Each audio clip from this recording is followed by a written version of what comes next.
vamos a dar comienzo. Respecto, bueno, a un libro, sí, que son temas que hoy día están muy insertos en la sociedad, en las familias,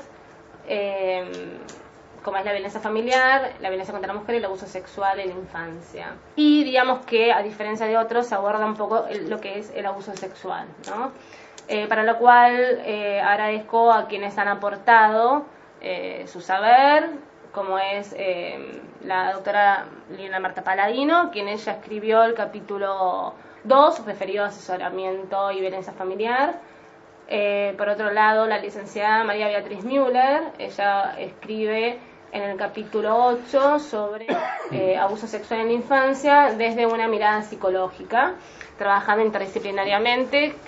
El prólogo, muy bien escrito por el colega, el doctor Rosansky, quien nos aportó su saber en este prólogo. Bueno, gracias por la invitación a redactar el prólogo. Y bueno, yo voy a decir algunas palabras porque recién estábamos conversando. Primero, el libro está trayendo un montón de cosas sumamente útiles y hay muchos vacíos, como decía la colega, muchos vacíos en todas las disciplinas, especialmente las que tienen más vinculación, que no es una sola, con el tema de abuso y con la violencia doméstica, que es el derecho, que es la psicología, que es la sociología, que es el trabajo social, la antropología. El trabajo que hacen sobre violencia y sobre abuso, que es interesante porque yo estoy convencido que las dos temáticas están absolutamente vinculadas. Tienen puntos distintos porque son fenómenos que a su vez tienen características propias, pero también tienen puntos en común muy importantes que si no se conocen, es decir, lo digo a la inversa, si se conocen y se manejan habitualmente esos puntos en común es muchísimo más fácil, sea un fenómeno o el otro, detectar los problemas y eso por lo tanto trae la posibilidad de intervenir mejor, que de eso se trata. Yo creo que el desafío es ese. Este libro apunta a eso, a intervenir mejor, la lucha es para intervenir cada vez mejor, la dificultad es intervenir bien. ¿Por qué? Primero porque hay un vacío gigantesco en este tema, que no es casual, recién lo comentábamos. Primero, el vacío es en todo el país, porque en las facultades de Derecho no se enseña, en carrera de grado, lo cual es sorprendente. No se enseña en medicina, no se enseña en psicología.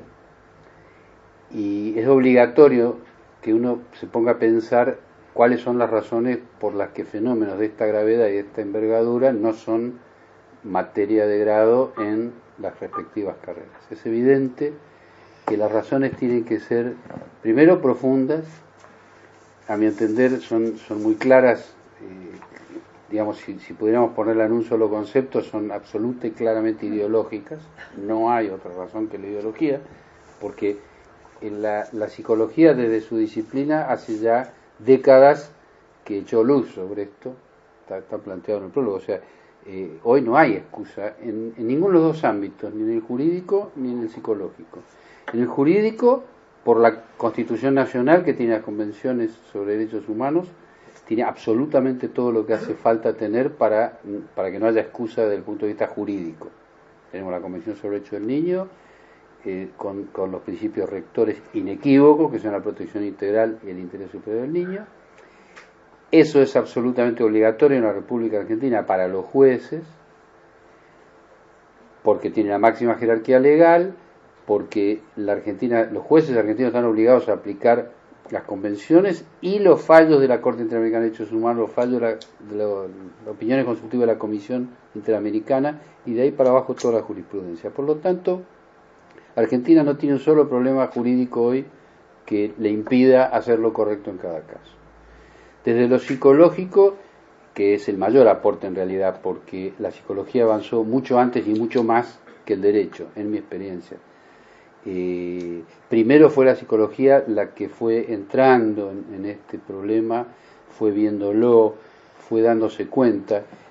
Simultáneamente desde el derecho había algunas cosas que se iban viendo. En mi caso personal, yo hace 24 años soy juez de cámara y de juicio, son muchos años y muchos juicios, pero los primeros 10 años en la ciudad de Bariloche, en Río Negro, en el fuero ordinario penal, y haciendo juicios sobre abuso sexual infantil y de adultos. De modo que en aquel momento a mí, hace 20 y pico de años, me llamaba la atención un montón de cosas, y me llamaba la atención porque yo no las había aprendido. Este es el tema. No estaban estos libros, no se enseñaba eso, a tal punto que el primer juicio que yo hago que involucra abuso infantil, que era una criatura chilena que había tenido 2 hijos con su padre, o sea, un caso de incesto brutal, y cuando termina el juicio, como la criatura negó todo y la mamá también negó todo, había que hacer una sentencia. Y ahí los colegas decían, bueno, vamos a resolver porque se retractaron. Y entonces yo dije, pero, ¿qué tiene que ver? ¿Pero ustedes no creen que abusó? Bueno, Carlos, sí, tiene 2 hijos. Y entonces no entiendo. Claro, aplicaban el dogma, este es el problema. Es decir, si se retractó, estamos en derecho penal, hay un derecho penal dogmático, no podemos condenar. Eso es absurdo. Y eso es algo que hay que hacerse carne de ese problema, porque la reiteración, en el caso del derecho, de esos dogmas, incluso de mentiras que se institucionalizan y se repiten mecánicamente, como por ejemplo, en el nombre de que se cometen las peores barbaridades, que es en el nombre del derecho de defensa, por ejemplo. Y eso es un mito, eso es una mentira absoluta y es grave, porque en realidad el mito es, desde mi punto de vista, que se puede y debe garantizar el debido proceso de la víctima, que según el paradigma actual, que es la Constitución Nacional, es exactamente igual que el derecho al debido proceso que tiene el victimario o el acusado, y lo importante, que es lo que hay que formar en cada una de las disciplinas, es que garantizar ese derecho de ningún modo significa violar el derecho al debido proceso. Ese es el centro de la cuestión. Si se entiende este libro, si se entiende la normativa que inspira este libro y la mirada psicológica, que es la que le está dando el sustento de esa disciplina, entonces venir a decir que el derecho del imputado es superior, y a mí me ha pasado de conversarlo incluso en un ámbito que tiene mucho en común, que son los delitos de lesa humanidad, de haber discutido con colegas que en principio sostienen que es igual el debido proceso de las víctimas y del acusado, y cuando yo digo sí, no solo igual, es idéntico, dicen no, idéntico no. Es igual, pero no es idéntico. Entonces uno pregunta ¿por qué no? Porque esto se repite en los casos de abuso y de violencia doméstica. Y dice no, porque el derecho de defensa es sagrado. Sí, el derecho de defensa y el derecho de la víctima. No cabe ninguna duda.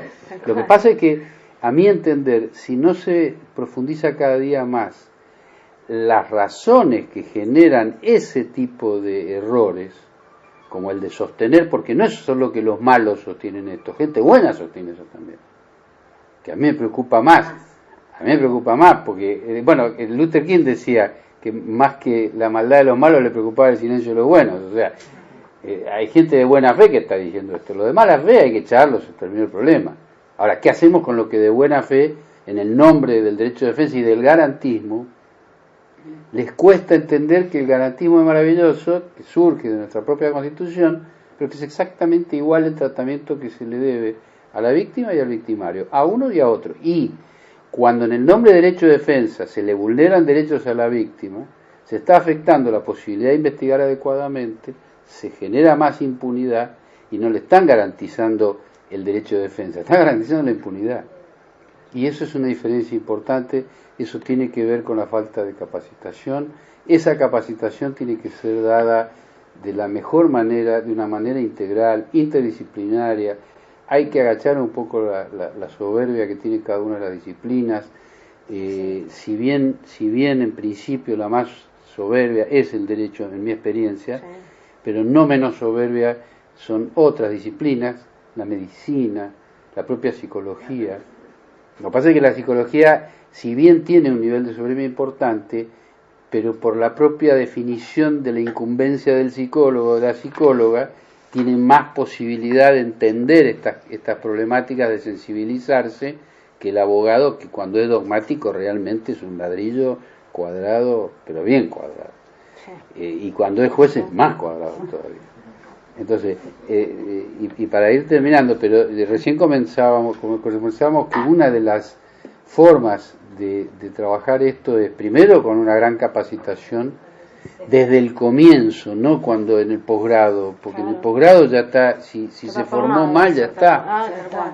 Entonces cuando entra a la facultad hay que empezar a decirle que los mayores daños lo cometieron los varones, no las mujeres en la historia, que las leyes lo hicieron los varones, que la aplicaron los varones, que la interpretan los varones y que la violan los varones, en su inmensa mayoría. Pero esto hay que decirlo cuando está en primer año. Entonces ahí sí vamos a lograr que cuando salga tenga una mirada adecuada de género. Eso va a facilitar. Lo mismo hacerlo en psicología. Y agrego, y con esto termino, en el caso de la incumbencia de las psicólogas, y digo psicólogas pues la mayor parte son mujeres, esta también es una realidad que tiene lógica, por supuesto, porque si la mayor cantidad de víctimas son mujeres, es obvio que la que más le va a preocupar es a las mujeres, no a los varones. Y hay algunos varones sensibles, pero si en la capacitación, que yo creo que es imprescindible y que todavía no está, en las carreras de grado, en el caso de psicología, además de enseñar lo que está acá también explicado en este libro, que tiene que ver con las características del fenómeno, las consecuencias, etcétera. Si además se enseña y se forma a las psicólogas para poder plantarse frente a un tribunal y no quebrarse cuando la están acusando, cuando la están maltratando. Recién comentábamos hace muy poco, 2 meses atrás, se condenó a 2 años de prisión de suspenso a una psicóloga e inhabilitación, terapeuta de una criatura que había dicho que hubo abuso. Entonces, ese mensaje que se está dando no es solo a esa psicóloga que le arruinan la vida, se lo están dando a la sociedad, a todas las psicólogas, pues la próxima psicóloga lo va a pensar 14 veces. Y ahí empiezan los dictámenes que dicen los informes ni. ¿Por qué? Porque si digo que fue abusado, corro el riesgo de que me denuncien, de que etcétera, etcétera, etcétera, etcétera. Es terror. Y es terror. Y esto hay que erradicarlo porque, insisto, no hay excusa hoy en Argentina para dejar de hacer lo correcto. Así que bienvenido el libro, maravilloso, las cosas están planteadas, coincido con todo lo que está dicho ahí y lo desarrollado, y bueno, y ojalá haya en el futuro más libros, una vez que podamos sacarle el nylon y que lo podamos disfrutar. Muchísimas gracias. El caso de Corina Fernández fue el primer precedente que contó la Argentina en materia de femicidio, ¿sí? Ella fue víctima de violencia, hoy ella está trabajando arduamente en este tema, en este flagelo que es la violencia contra la mujer. Tiene una ONG en donde ella nos va a contar, bueno, su historia en sí y lo que nos quiera brindar en esta experiencia. Bueno, a mí me tocó estar de los dos lados, ¿no? De las dos caras de la violencia, por haber sido víctima y haber recibido 3 balazos por parte del padre de mis hijas y haber sobrevivido a ellos. Y bueno, por estar hoy en la lucha para ayudar a las mujeres en esta temática que es tan compleja. Básicamente quedé con Silvina que vamos a hablar de un poco de todas las cosas que hay, las fallas, ¿no? en lo que es la justicia. Y en mi caso, bueno, fueron muchas, porque partiendo de la base de que además del día que yo me fui a mi casa después de una gran golpiza y durante 1 año y medio hice 80 denuncias por amenaza de muerte reiterada, la verdad es que tuve un juicio 15 días antes de que me viniera a balear y bueno, le dieron 1 año de suspenso y horas comunitarias, para lo cual a los 15 días vino a la puerta del colegio de mis hijas disfrazado de viejito con un bastón y me pegó 3 balazos directos al corazón. Las 80 denuncias fueron absolutamente desoídas. Esa es la primera de varias. Después que, digamos, o sea, este juicio que yo tuve, me enteré que por no haber tenido abogado penalista, porque la verdad que ese es otro tema preocupante en esta cosa, no hay abogados penalistas gratuitos. Entonces, si uno no lleva la causa por la vía penal, lamentablemente ese señor nunca va a ir preso. Y sí, por lo civil se sigue y hay abogados gratuitos, y yo tenía abogados gratuitos que me seguían y me renovaron las medidas de prohibición de acercamiento 5 veces, porque me la daban por 90 días, tuvimos 1 año y medio así, pero la verdad que en lo penal no, y después lamentablemente cuando tuve el juicio penal, sí, por haber recibido 3 balazos, en el cual tuve la suerte de la doctora Narcellas, bueno, fuera mi abogada y no me cobró un centavo en este caso, pero bueno, la situación era diferente porque yo ya había salido en los medios, ya mi caso era conocido, y bueno, y la sentencia fue de 21 años, cuando en el caso, por ejemplo, de Wanda Tandey le habían dado 18, y en este caso él no me había matado, ¿no? El fiscal era el que se encargaba de mi caso, que cuando llegó me dijo, mira, no se pudo grabar por arma blanca porque en realidad no estaba, y a mí yo tenía el pantalón totalmente tajeado porque me tiraba cuchillo como tiro al blanco, y nunca nadie me lo pidió. Bueno, hubo muchas fallas, y las fallas siguieron, o sea, una vez que me valió y un año después de que yo haya tenido el juicio por los balazos, me llamaron por las otras amenazas que yo daba. Entonces me llamaban y me decían, bueno, tenemos un juicio por las amenazas. Yo le decía, pero me están cargando, o sea, si ya vino y ya me las pegó los tiros, ¿cómo voy a ir a un juicio por amenazas?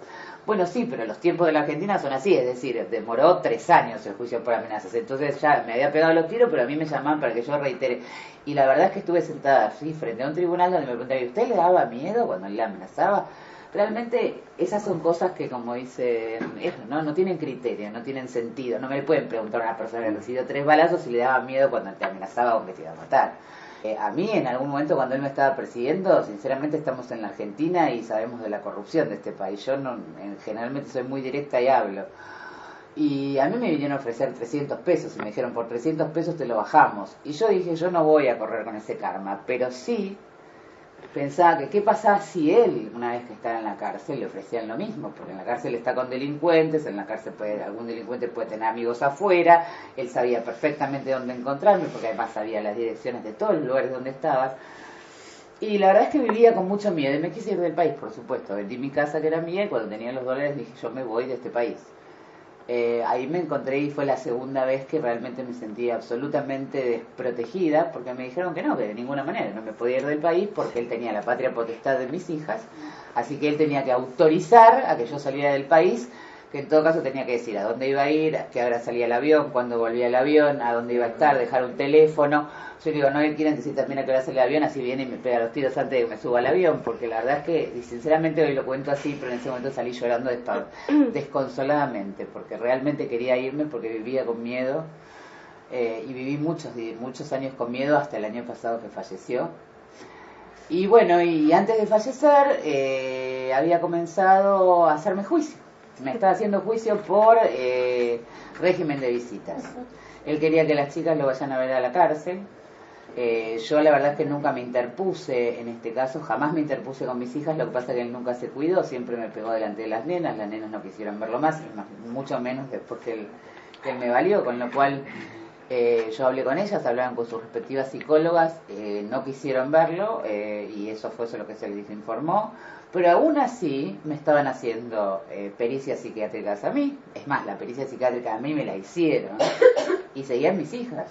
O sea, si no hubiera fallecido, estaríamos hoy con toda esta temática, digamos que yo estaría teniendo un juicio donde él tiene más derechos estando preso y tratando de matarme.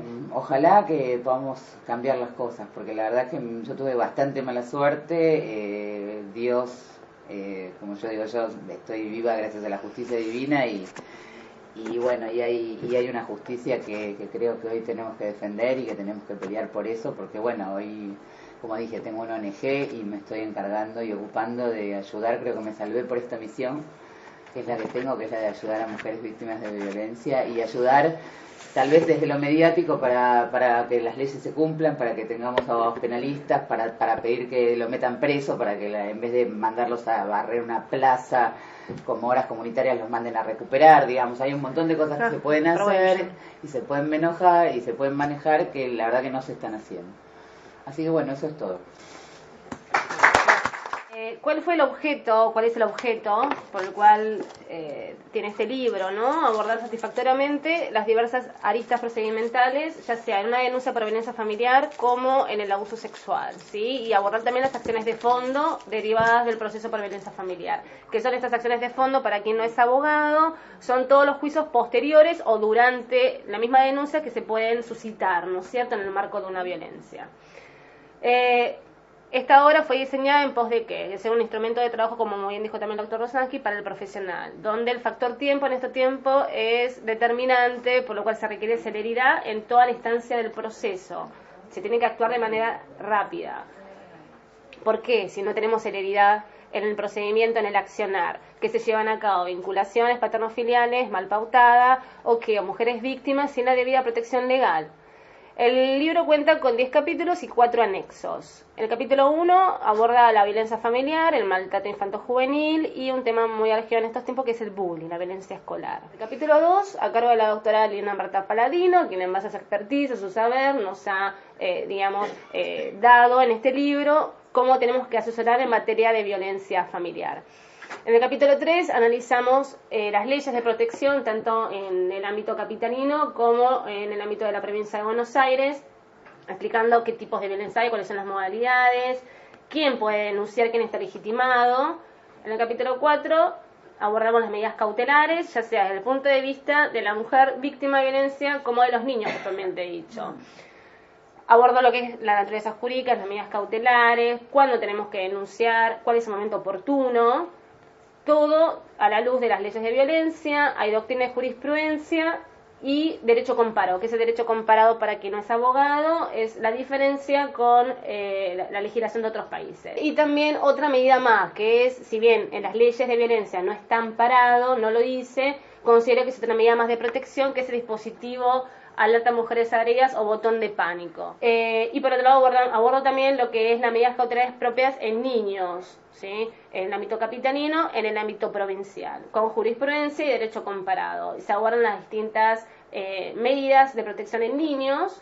El niño también es una víctima más en un proceso por violencia, para lo cual tiene derecho a tener su cuota alimentaria. Abordo qué es la responsabilidad parental, el cuidado personal, el derecho de comunicación y la vinculación paterno-filial. ¿Hay que vincular o no hay que vincular a un niño con el abusador, con el enunciado? Capítulo 5. La mujer hizo la denuncia, regresó a su domicilio, el enunciado fue excluido. Y ahí paró el proceso. No, el proceso continúa, ¿sí? Donde hay un diagnóstico de interacción familiar, donde hay lamentables audiencias en los juzgados. ¿Hay que mediar o no hay que mediar en los procesos por violencia? También aborda el libro.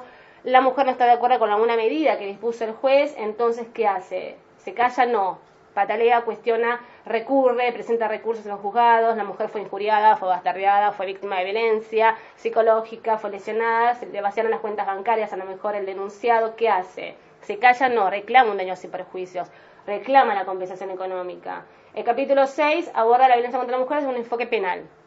Si bien aborda lo que es el ámbito civil, el libro también aborda lo que es el ámbito penal, para lo cual se abordan los diversos delitos. En el capítulo 7 se habla del proceso en sí, previamente dicho. Se analizan diversos casos prácticos, qué son los principios, qué es la denuncia previamente dicha, qué es la oficina de violencia doméstica, en el ámbito provincial la comisaría de la mujer, las fiscalías también. Después tenemos el capítulo 8 con las acciones de fondo, si estos juicios posteriores o durantes que se pueden llevar a cabo en el marco de un proceso por violencia. Se habla un poco de lo que es la reparación del daño moral, la tolerancia en el matrimonio, el divorcio propiamente dicho. Está el relato de Corina en este capítulo, cuando se solicita el régimen de comunicación desde el penal del señor Weber. En el capítulo 9 abordamos el abuso sexual en la infancia, donde contamos con la colaboración de la licenciada María Beatriz Müller, que ya nos va a contar un poco desde el punto de vista psicológico, y yo abordo la parte jurídica del abuso, para lo cual analizo los distintos delitos: el abuso sexual simple, el abuso sexual agravado, el abuso sexual con acceso carnal, el abuso sexual por aprovechamiento de la madurez sexual, la promoción o facilitación de la corrupción, el grooming, tan actual hoy día, este ciberacoso virtual que existe en los chicos. El capítulo 10 habló, digamos, de lo que es la suspensión de juicio previo, la famosa probation. Hay que otorgarle o no hay que otorgarle una probation a un imputado, a un denunciado. En prejuicio no hay que otorgar una probation, ¿sí? Aborda jurisprudencia y cuenta con anexos. El anexo 1 es propiamente la denuncia por violencia, ¿sí? Hay modelos. El anexo 2, en base al abuso sexual, también hay modelos de querella particular unificado en capital y provincia. El anexo 3, las acciones de fondo. siempre del lado de los grupos vulnerables son los modelos. Y en el anexo 4 está el directorio en materia, bueno, de atención a las víctimas en capital, provincia y en el resto del mundo, por lo cual quiero agradecer a Cristina Marrón, que muy predispuesta colaboró en darme material para que este libro también pueda salir a la calle, ¿no? En el libro se puede ver y refleja a su vez del otro lado el largo camino que pesa tanto en una mujer víctima de violencia como en una mujer desde el punto de vista de la mamá, ¿sí? Quienes como madres tienen que afrontar esta lucha, ¿sí? En acceder frente a la justicia, reclamando la condena de quien a lo mejor las injurió, las bastardió, o quien a lo mejor vulneró el normal desarrollo de la psicosexualidad de su hija o de una hija. Este libro aborda el abuso sexual de manera interdisciplinaria, ¿sí? Tanto del marco jurídico como psicológico, y dando especial relevancia a fin de que el profesional o el colega se interiorice un poco cuál es este rol que asumen, y muy importante, y desempeñan los psicólogos y los psiquiatras, ¿no? En los procesos por abuso sexual en la infancia. Están en juego en todos estos procesos los derechos humanos, ¿sí? De cada integrante de la familia, siendo el motivo esencial la protección, el derecho a la integridad física, psicológica, sexual y por sobre todo la vida, ya que un mal abordaje en estos temas amerita una consecuencia fatal. Les agradezco a todos por venir, y por otro lado les cedo la palabra brevemente 10 minutos a la doctora Paladino y a la licenciada Müller. Bueno, a ver, la atención por parte de profesionales del derecho impone per se la necesidad como requisito sine qua non de contar con la experticia sobre la temática específica, la cual no solo exige el pleno conocimiento del marco teórico legal, sino la plena definición y posicionamiento ideológico que guardamos frente a dicha temática. O sea, nosotras en muchas oportunidades hemos recibido mujeres que han pasado por otros patrocinios realmente, y que vemos que, no sé si por alguna cuestión ideológica o por tal vez, como estábamos hablando, falta de capacitación, bueno, han transitado procesos con no la debida defensa que debieron tener. Sigo insistiendo, insistí e insistiré en la importancia que tiene el asesoramiento. Para mí es un punto crucial que tiene que ver como es el primer contacto que la mujer tiene y se anima a tener con alguien, con el abogado, a los efectos de pedir ayuda, motivo por el cual todas las personas, las abogadas o los abogados en mi caso, las colegas o los colegas que comienzan a incursionar en esto, trato de, no sé, bajo amenaza de muerte, que lo entiendan, porque es importantísimo, es ese momento y puede no ser nunca más. Es el primer paso y a lo mejor la perdemos. Fue como un acto de desobediencia, es decir, ella está de alguna manera, y hasta traición con respecto a la persona, con su agresor, o sea, con la persona por la cual sufre violencia. Es realmente como algo como se sienten muy mal, porque bueno, viene con también, dentro de todas este cúmulo de sensaciones, viene con una gran culpa, que bueno, que la ubica, miedo, culpa, que no es más que características específicas de su posición y su situación de víctima. He considerado necesario pormenorizar las características que reviste el momento puntual del asesoramiento legal, motivo por el cual, independientemente de volcar en esta obra los fundamentos que hacen a su importancia, consideré el diseñar, esquematizar y explicitar etapas en que se divide este asesoramiento. Por tal motivo, distingo dos. La primera, basada fundamentalmente en conocer y reconocer el perfil de la mujer que nos consulta. En esta etapa del asesoramiento también se incluye y se define en el libro, obviamente, la intervención interdisciplinaria, que es de vital importancia. La segunda etapa del asesoramiento incluye, aquí hablamos, en total, aquí vamos varios, incluye la modalidad que debe caracterizar a la consulta. Es muy importante esta instancia, teniendo en cuenta que la eficacia del asesoramiento dependerá en grado sumo de la viabilidad y curso procedente de la acción judicial posterior. O sea, mucho va a depender del asesoramiento lo que vaya a pasar luego. Por eso digo, no es menos importante, porque nosotros asesoramos de acuerdo a cómo lo hacemos, qué preguntamos, qué buscamos, qué evaluamos y obviamente qué pronunciamiento le damos. Muchas veces el resultado de otorgamiento de qué medida o no cautelar dependerá de lo que ella dijo, o cómo lo dijo, o cómo pudo decirlo sin un asesoramiento. No es que el abogado la prepare para mentir o para decir cosas que no sucedieron, simplemente decir como lo tiene que decir, organizarla en el discurso. Me quedo con comprar el libro, y tener las mismas dificultades para cortar esto. Así que, bueno, lo lamento, no tengo mucho más para decir. Las preguntas. El 2 de diciembre no, los invitamos. Los invitamos el 2 de diciembre. Esto es terrible, bueno, esto es violencia también. Es violencia. No poder exponer y... En principio, bueno, agradecer obviamente, Silvina, que me hayas convocado para estar en este libro. Para mí es una oportunidad interesantísima, porque es un libro que va a llegar a los abogados. Claro, pero jurídica. Entonces, mi objetivo es entrar por el costado, digamos, por la endija, entrarle a los abogados y empezar a plantear algunas cosas y algunos términos y algunas cuestiones que en otros libros de ley, digamos, para abogados no están. Ese fue mi principal objetivo. Lo que pusimos en el libro tiene que ver con un pantallazo general, digamos, de lo que es el abuso sexual, que aprovecho para insistir sobre esto de que saquemos, como dice Eva, lo de infantil del medio. Modificamos todos los términos. Lo cambió, sí, lo modificamos cambió. todos los términos. Silvina lo cambió en el libro. Tampoco violencia de género, violencia contra la mujer. Exacto. Porque estamos ahí con toda esta cuestión de la semántica, que es muy importante, porque parece que es una tontería, pero de alguna manera sirve para invisibilizar. Una de las cosas que es importante tener en cuenta que el abuso sexual no es una cuestión genital. Muchas veces la gente cree que se trata de un placer genital o alguna cuestión que tiene que ver con lo sexual. Y no tiene que ver con eso. El placer está dado por el poder que siente el agresor sobre la víctima. Tiene que ver, ahí está puesto el placer, en ese sometimiento, en esa dominación, en ese hacer y deshacer sobre ese niño, ¿no es cierto? Yo lo comparo siempre con el placer que siente el asesino serial cuando mata a su víctima, ¿no es cierto? Que siente un gran placer cuando ve que se le va la vida de los ojos a su víctima.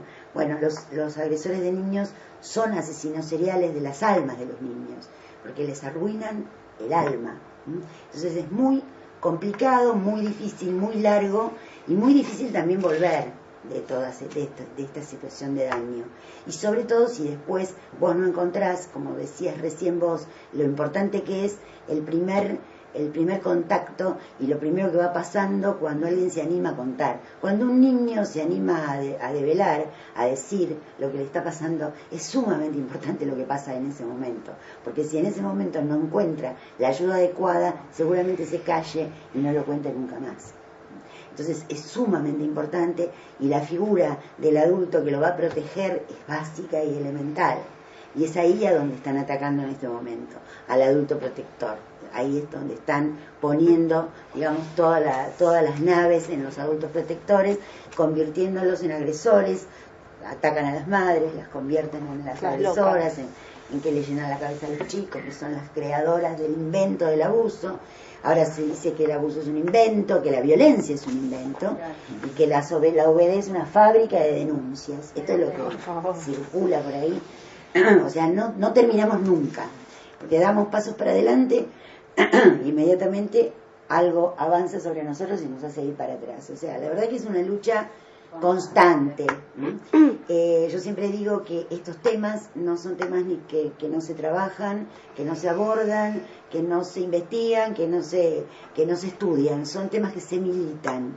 No hay otra manera de estar en esto si no es militándolo.